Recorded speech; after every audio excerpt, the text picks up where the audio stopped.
피처폰 시절을 기억하시나요? 피처폰은 스마트폰이 아닌 휴대폰을 구분하여 지칭하는 말인데요. 스마트폰을 스마트폰이라고 부르는 것과 달리 당시는 아무도 피처폰을 피처폰이라 부르지 않았습니다. 그냥 핸드폰이었죠. 스마트폰의 전면 화면비는 매년 높아지고 있으며 이에 스마트폰들은 서로 닮은 모습을 갖게 되었습니다. 여기에 애플을 제외한 모든 제조사가 안드로이드 OS를 채택하며 내부 UI까지 유사한 구조를 가지게 됩니다. 반면 당시 피처폰들은 스마트폰과 달리 개성이 뚜렷했습니다. 덩치에 비해 화면 크기도 작았고 물리적인 버튼들이 있었기에 디자인할 요소들이 많았다고 할 수 있습니다. 여기에 자체 OS를 탑재해야 했기에 제조사마다 모델마다 개성있는 모습을 보여주게 되었습니다. 때문에 당대의 피처폰은 제조사의 디자인과 제조 역량이 스마트폰 못지않게 중요했다고 할 수 있는데요. 그 시절 레전드로 기록된 폰이 있습니다. 바로 LG전자의 초콜릿폰입니다. 2005년 11월 출시된 초콜릿폰은 LG의 고급형 라인업 블랙라벨 시리즈의 첫 제품이자 디자인을 최우선 가치로 내세운 제품입니다. 점차 경쟁사에 밀려 적자 위기에 빠지게 된 LG는 초콜릿폰의 사활을 걸었습니다. 선 내부 설계 후 외관 디자인을 완성하는 기존 방식이 아닌 외관 디자인을 이미 완성해 놓고 내부 설계를 이에 맞추어 진행하는 고된 개발 과정을 거쳤다고 알려졌습니다. 하지만 이 덕분에 당시 경쟁 제품보다 디자인에서 한 시대 앞서간 듯한 모습을 보여주게 되었습니다. 당시 경쟁 제품은 삼성의 효리폰이었는데요. 초슬림 슬라이드폰이라고 홍보했던 이 제품의 두께는 15.9mm 그리고 초콜릿폰의 두께는 14.4mm 두께에서도 경량화에서도 초콜릿폰의 승리였습니다. LG전자는 초콜릿폰의 성공으로 자신감을 회복하였고 이를 계기로 해외 시장 진출을 본격화하게 됩니다. 해외 시장에서는 삼성보다 더 강한 상대였던 노키아, 모토로라와도 홈 어드밴티지 없이 경쟁해야 했는데요. 때문에 초콜릿폰의 해외 진출에 큰 기대감이 없었습니다. 그리고 결과는 기대 이상, 결국 국내외 누적 판매량 2,100만 대를 달성하며 기존 삼성의 벤츠폰 1,300만 대 판매 기록을 갈아치웠고 전 세계에서 가장 많이 판매된 국내 휴대폰 1위 자리에 오르게 됩니다. 또한 LG전자는 흑자 전환에 성공하였고 LG 사이언의 브랜드 이미지까지 제고할 수 있었습니다. 하지만 초콜릿폰이 완벽한 폰이었던 것은 아닙니다. 상단 터치키는 디자인적으로는 훌륭했지만 실제 사용 시에는 불편하다 하는 의견도 꽤 있었습니다. 터치 감도가 지나치게 민감한 탓에 원치 않는 오터치가 자주 발생했던 것입니다. 또한 배터리 타임도 타 기종에 비해 부족하다는 평가가 뒤를 이었습니다. 그럼에도 뛰어난 디자인, 초콜릿이라는 친숙하고 호기심을 자극하는 팬네임, 그리고 훌륭한 마케팅에 힘입어 LG의 역사적인 모델로 남게 됩니다.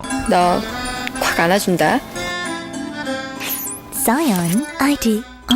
다음해에는 초콜릿폰의 성공을 이어갈 두 번째 제품이 공개됩니다. 바로 샤인폰입니다. LG는 샤인폰의 디자인에도 큰 힘을 쏟았습니다. 당시 휴대폰들의 재질은 플라스틱 투성이었는데요. 샤인폰은 외관 재질에 스테인리스 스틸을 적용하여 소재 특유의 느낌과 고급감을 줄 수 있었습니다. 당시 기술력으로는 스테인리스 스틸 소재를 적용할 경우 가공이 상대적으로 어려울 뿐만 아니라 안테나 수신율에 문제가 생길 수 있었는데 이를 극복한 것입니다. 또한 샤인폰에 처음 적용된 스크롤 키도 큰 차별점이었고요. 결국 샤인폰도 1,350만 대가량이 판매되며 블랙라벨 시리즈의 명성을 떨친 모델이 되었습니다. 하지만 아쉬운 점도 있었는데요. 스테인리스 스틸 소재를 적용했지만 외관에 스크래치가 너무 쉽게 생겼던 것입니다. 또한 하단 안테나 부분은 스테인리스 스틸이 아닌 플라스틱으로 마감되어 있다는 점이 아쉬운 점으로 꼽히기도 하였습니다. 이 외에도 2007년에는 음악 감상 특화폰인 랩소디폰, 카메라 특화폰인 뷰티폰, 프라다 콜라보 모델인 프라다폰, 효도폰으로 유명한 와인폰 등도 소비자의 많은 관심을 받았습니다. 이로써 LG 사이언은 국내 피처폰 제조사로서 성장세를 타게 됩니다. 한편 지구 반대편에서는 게임 체인저가 모습을 드러냅니다.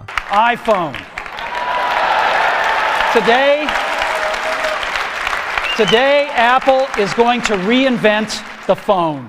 2008년 LG는 블랙라벨 시리즈 세 번째 제품을 공개합니다. 바로 시크릿 폰입니다. 전면 강화 유리에 풀 터치 스크린이 탑재되었고 후면 탄소 섬유가 적용된 것이 특징입니다. 하지만 시크릿 폰은 디자인에 있어서 초콜릿폰, 샤인폰만큼의 임팩트를 주지는 못했습니다. 특히 국내 출시판의 경우 DMB 모듈을 내장하면서 카메라부 디자인이 변경되었는데 해외판에 비해 깔끔하지 못하다는 평가가 나왔습니다. 해외판과 달리 블루투스 기능이 빠진 것도 아쉬울 수 있었고요. 그래도 경쟁 제품이었던 삼성의 소울폰과 호각을 다투며 블랙라벨 시리즈의 자존심을 지킨 모델이었습니다. 좀 더 저렴한 모델로는 비키니 폰이 있었는데요. 전면 듀얼 스크린이 탑재된 슬라이드 폰으로 관심을 받았습니다. 또한 아이스크림 폰이 있었는데 깔끔한 디자인과 저렴한 가격으로 경쟁력을 갖추었습니다. 같은 해 아이스크림 폰 2가 출시되었는데 외부 LED 구역이 확장되었고 커스텀 디자인 기능을 제공하여 좋은 반응을 얻을 수 있었습니다. 그리고 해외 기준 같은 해 10월, 국내 기준 다음 해인 2009년 3월 쿠키폰이 출시되었습니다. 쿠키폰은 초콜릿폰과 샤인폰에 이어 1,000만 대 판매를 달성하며 10밀리언 셀러 모델이 되었는데 출시되었는데요. 터치폰의 대중화를 목표로 저렴하게 출시되어 터치폰은 비싸다 하는 편견을 깨고 좋은 해외 반응을 이끌어낼 수 있었던 것입니다. 하지만 논란도 있었는데요. 해외 판매가와 국내 판매가 사이에 가격 차이가 컸기 때문입니다. 단통법 시행 이전이라 출고가가 크게 의미 없는 상황이었다고 할 수 있지만 국내 출고가는 59만 4천원으로 당시 인기가 더 높았던 삼성전자 연하햅틱과 큰 차이가 없었습니다. 2009년에는 또 많은 분들이 기억하시는 모델이 출시되었는데요. 바로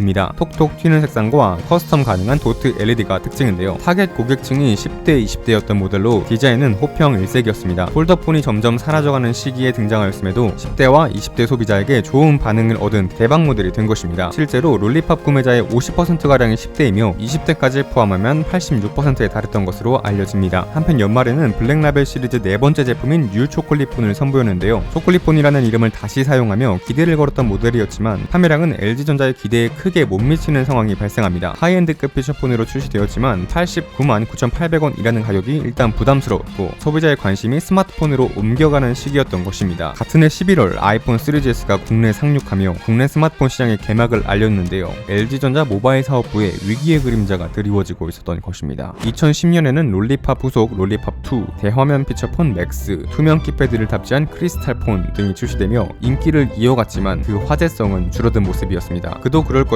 2010년은 아이폰 4, 갤럭시 S와 같은 스마트폰을 대표하는 모델이 출시된 해였습니다. 2011년에는 아이스크림폰 3, 롤리팝 T 등을 출시하며 피처폰 수요를 채워주었지만 역시나 큰 화제가 되지는 못했습니다. 이제 대세는 스마트폰이 된 것입니다. LG도 옵티머스 시리즈로 스마트폰 시장 공략에 나섰지만 대응이 늦었다는 평가를 받았습니다. LG가 피처폰의 고급화와 마케팅에 영향을 쏟는 사이 스마트폰 시장에서 애플, 삼성의 양강구도가 만들어진 것입니다. 이후 LG 스마트폰에 대한 소비자 인식은 피처폰 시절에 비한다면 다소 아쉬운데요. 최신작 LG 윙을 비롯하여 매년 새로운 시도가 이루어지고 있는 만큼 15년 전 초콜릿폰 시대의 영광을 되찾는 날이 오리라 기대합니다. 그렇다면 LG의 마지막 피처폰은 무엇일까요? 영상 업로드일 기준 2020년 6월 출시된 LG 폴더 2S입니다. 후면 SOS 키와 큼직큼직한 폴더 키패드가 특징인데요. 저 큼직큼직한 물리 키패드로 붕어빵 타이쿤 다시 이번 영상에서 다루지 못한 모델도 참 많습니다. 여러분의 추억에 담긴 모델은 무엇인가요? 저는 또 다른 영상으로 찾아오겠습니다. 감사합니다.